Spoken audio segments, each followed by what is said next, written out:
You need a mixer, but you don't know which one. Maybe you've got your eye on a new presonus Studio Live and you need someone to tell you to stop. Maybe you've got no space for a mixer and you need to fit it into a corner somewhere. Maybe you don't have a mixer and you don't even know what to look for. There are really quite a few mixers on the market, from compact touring mixers to huge venue installs and even iPad-controlled rack-mounted mixers. Knowing which one to pick takes expertise. The choice can be overwhelming and expensive, so you don't want to mess it up. I have mixed hundreds of gigs on loads of mixers from boats to basements, and I'm going to help you identify what problem you need your mixer to solve and what mixer you should buy. If you're impatient and you just want my recommendation, get an SQ5. Keep watching to find out why. If you're setting up a totally new system, you might want to look into Dante, so you can check out my Dante cheat sheet. It's totally free, and I'll leave a link in the description just below this video. But now, let's dive in.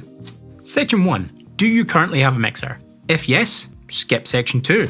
If no, let's start by identifying your requirements. Section 2 then. Identifying your requirements. You've got to think about the number of input channels that you need on your mixer. This is probably one of the most important things. Try and factor in growth and what you might use the mixer for in the future.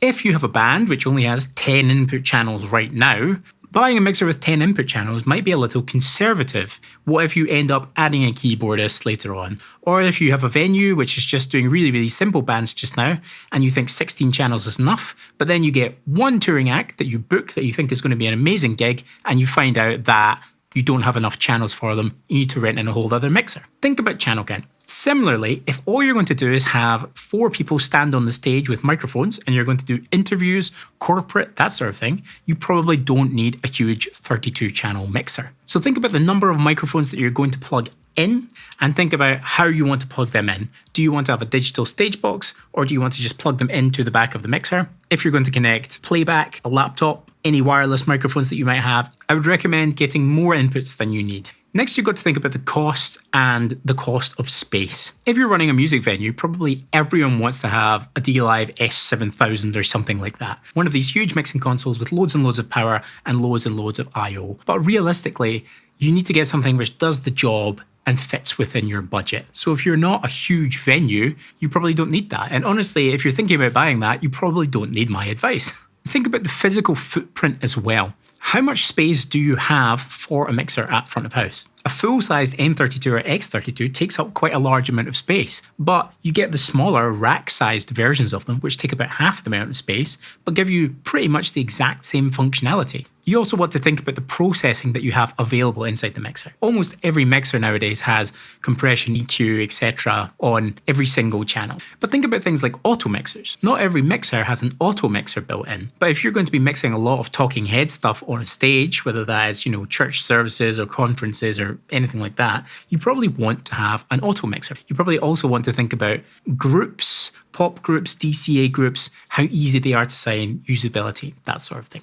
Lastly, you need to think about who is going to be using the mixer. Is it going to be a regular sound engineer who is always in the venue, same person every single week? Is it going to be a set of volunteers who don't actually have any clue how to use Sound Mixer and are just learning and need something really easy to use that you can't get lost in? Or are you expecting professionals to dip in and out, in which case you need something which they are likely to be familiar with? If you are personally the only person who is going to be using the mixer, you can pretty much pick whatever you want. Don't get a presonus. But if you're expecting other people to come in and use the mixer, buying something niche that you like but doesn't appear in the touring market is probably not a great choice. Something like a Yamaha TF series is probably fine for you, but not a lot of people enjoy coming into that mixer. It's not what we would call rider friendly. So that was identifying your requirements. Part 3, upgrading your mixer. Get really specific about what problem it is that you are trying to solve with this new mixer. Is your mixer not working as you expected it to?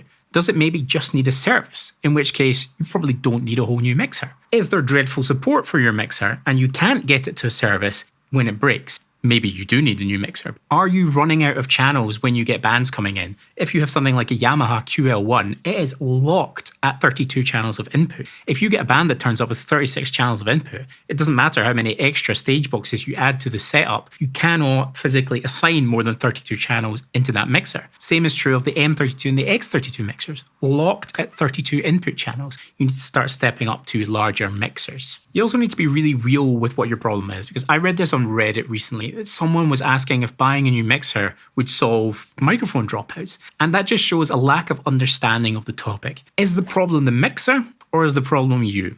If you're trying to solve a quality problem, like my mixes don't sound good, the sound is bad in here, I have a bad mixer, these are not real problems. That is a skill problem or a system problem. It is not the mixer's problem if the mix sounds bad, with the exception of PreSonus Studio Live. A flip side of a lot of this is maybe you actually have less space than you thought you did, and you need to switch over to a rack-mounted mixer like the M32 rack or the Allen Heath's Q something, can't remember, I'll put it up here, where these are just rack-mounted mixers that you have all the I/O on the rack next to the stage. You use a router, use an external router, password protect it, and you use an iPad to mix from the audience area, which is a really, really great setup if you have limited space, but if you're mixing a lot of gigs, it's just terrible. Having beers thrown over you while you mix and try to work is no fun at all. Section 4 then, picking the mixer based on your needs. Let's look at a couple of scenarios. Let's say you are a gigging band that's playing in little bars and you're taking your own PA system with you, which is not something that seems to happen in Europe, but I hear that it happens in the US. You probably want something that does not weigh a lot, that you can easily put in your car and does not take up a lot of space. You're probably thinking about buying some sort of rack mixer, in which case I've heard the M32 rack is cool. You get nice cheap options like the M Air, I believe it is, by Midas. Again, very limited input options. I think they only have 16 microphone preamps. Quite often I find the effects are a little bit dodgy on these as well. You get what you pay for, obviously, but you don't take up a lot of space. The inputs are right beside you on the stage, and you can take an iPad and stand out in the audience, check your mix, and then go back onto the stage. Also, a lot of these mixers have the ability for you to connect up with your phone, and each person can mix their own monitors with their phone. Really, really cool technology. Amazing stuff. If you're not playing in the band while you're mixing it, if there's any possible chance to have an actual physical mixer with physical faders, I would recommend taking that. Like, personally, I just cannot work quickly on an iPad. There's too many menus, there's not enough physical controls, and if someone walks by you and bumps your arm, you throw the fader to the ceiling, feedback everywhere. This is not fun. For a small band, I would recommend, I think probably the M Air if you're really, really cost conscious, or the M32 rack. I can't speak to many of the other ones. If you have space, I would say get an SQ5. Next example, a small venue, maybe like a church or a local bar, which is regularly putting on bands, has a fixed PA and has a fixed stage and regular rotating casts of people coming in. You want to find a mixer with enough inputs and outputs. I'm talking like you probably want 32 channels of input at least, because you never know. Bands these days have more and more tracks and extra things to plug in.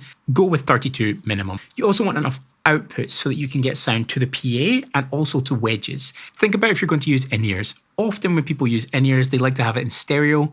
That means you're going to need even more outputs. I would say minimum 8 outputs, probably ideally 16. SQ5, amazing mixer, great capability. If you're pairing something like a church with performance and spoken word, then it also has an auto mixer function built in.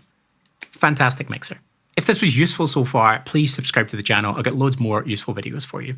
Lastly, let's say you're setting up a real venue or you're upgrading a real venue and you want it to be tour rider friendly. I think an SQ5 or an SQ6 is still a really, really good option. If you wanted to step up from that and get like a really nice mixer, then I would recommend probably a D-Live C1500. These are so rider friendly.